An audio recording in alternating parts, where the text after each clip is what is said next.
You are listening to the Vet Podcast, presented by veterinarian Dr. Brian Gregor from New Zealand and featuring an international team of animal health professionals. Join us as we discuss pet health issues from around the world.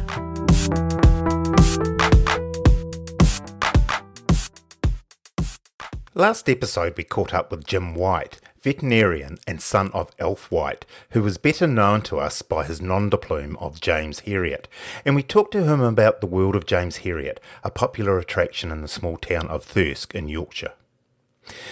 In this episode we again talked to Jim about old-time veterinarian, if there's such a word. Now, as fate would have it, my internet connection had a major fault while I was recording, and only about a third of the recorded interview was recoverable. Nevertheless, Jim discussed old-time treatments, anaesthetics and surgery.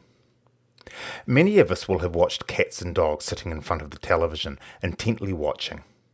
Are they seeing what we are seeing? Scott Arnold from Ontario, Canada, has been watching television with his cat.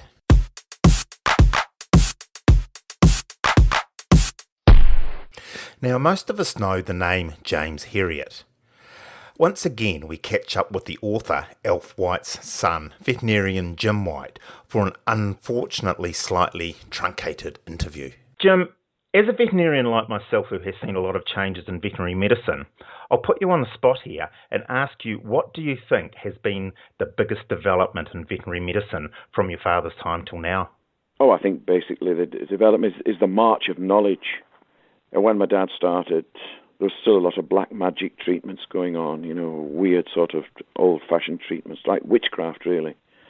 I think the development of drugs like the antibiotics and the corticosteroids and all the wonderful advances in anesthesia, together with an awareness of our customers, the farmers, they've become far more knowledgeable in looking after their animals.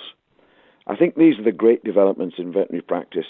I don't know what it's like in New Zealand, but another development that has happened has been the tremendous upsurge in small animal practice in this country. People preparing to spend so much more on their pets, on their animals. So a lot of practices are now very much small animal orientated, and I think that the knowledge that we've accrued over the years, the tremendous developments, technical developments in veterinary practice, and the development of specialist centres. Now, doing things like working on ophthalmic stuff, they taking out cataracts and doing hip replacements and these type of, were never heard of in my father's day. These development of these big specialist centres, and it can only be good because we're dealing with an ever more demanding public, aren't we? Rightly so.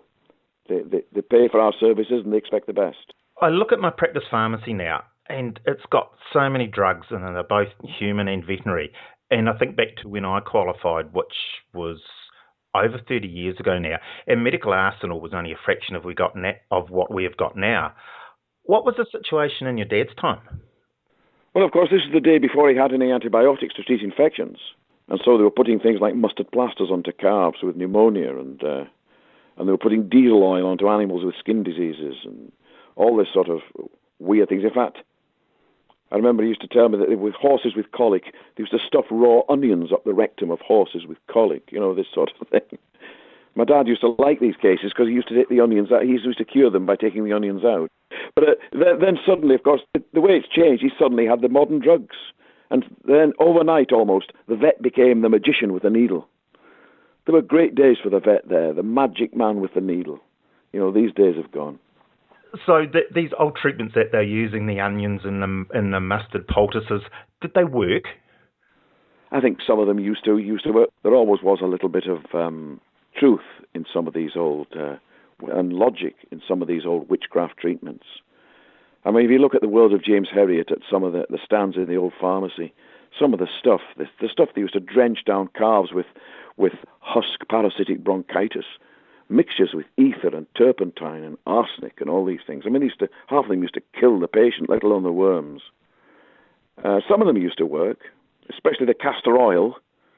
I don't know what it's like in New Zealand, but the old-fashioned farmers here, a stoppage was the worst thing an animal could have. They used to call castor oil opening medicine. Yeah, exactly, castor oil and ginger powder.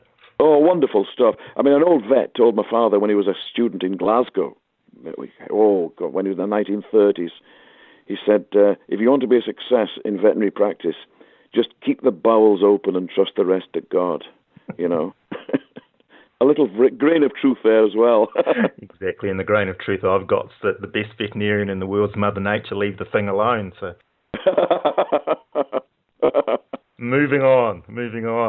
You've alluded to it earlier.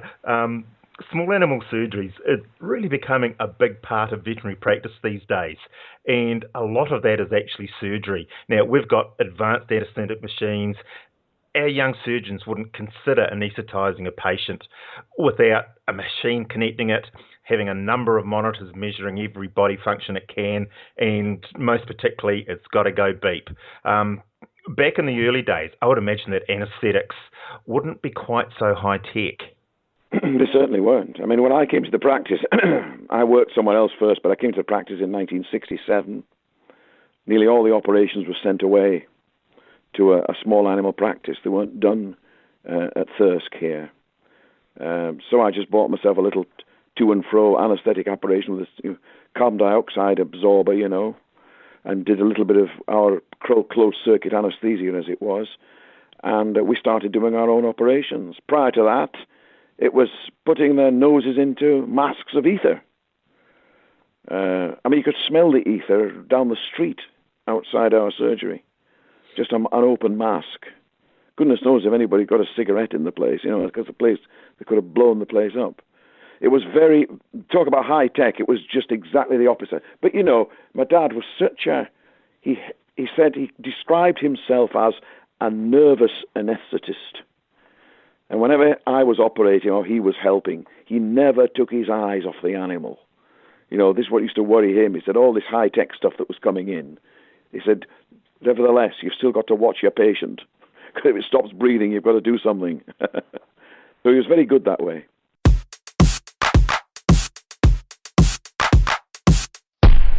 And that, unfortunately and frustratingly, is where the internet fell over, cutting short our interview with Jim.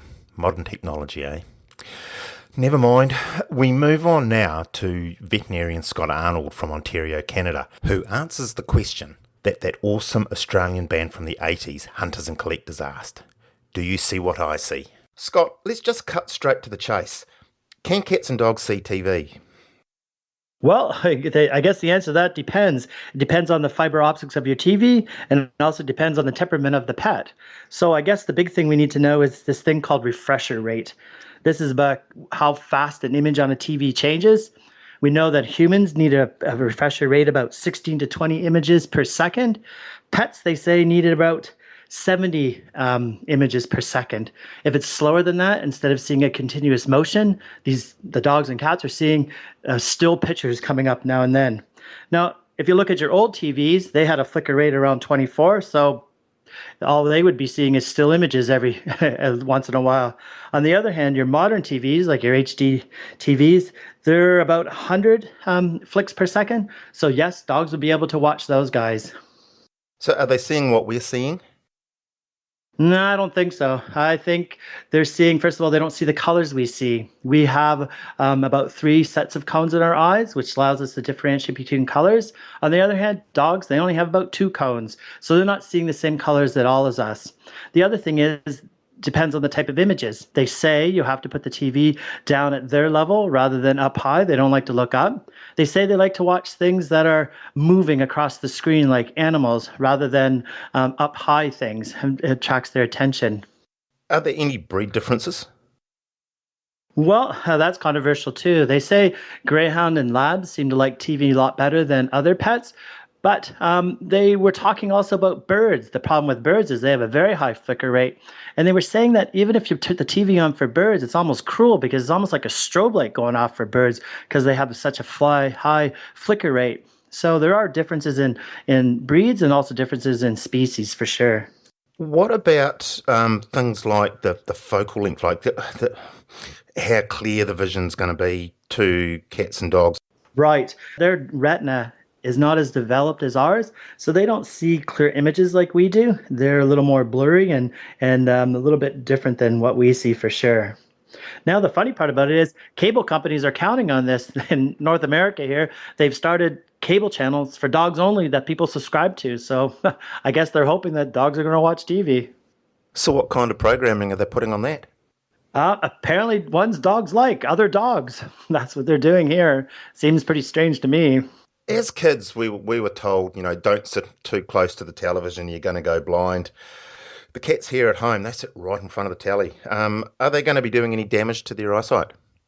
Apparently not. And I don't know if that's true for people either. I watched a lot of TV when I was a kid, and I'm not blind yet. But no, I don't think there's any proof that they're going to go blind. There's one thing that, when I have clients come to the clinic saying, oh, my dog's going blind, I'm always sort of fairly quick to tell them, look, probably 80% of the orientation and things that your dog's doing is coming from smell. That's got to be decreasing the viewing pleasure of the animals, I would imagine, watching television, wouldn't it? Yes, I think smell is probably their biggest. They have their nose to the ground. That's how they do most things. So unless they invent smell vision, I guess they're just going to be watching things go by the screen. Scott, thanks very, very much for spending the time with us again. Oh, no problem at all. It's always a pleasure.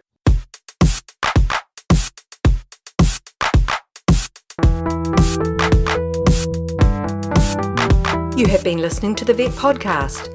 You can find us on Facebook, the Vet Podcast app in Play Store, iTunes, Google Play, or bookmark us in your favourite podcast player. To contact us, message through Facebook or email vetpodcast@gmail.com.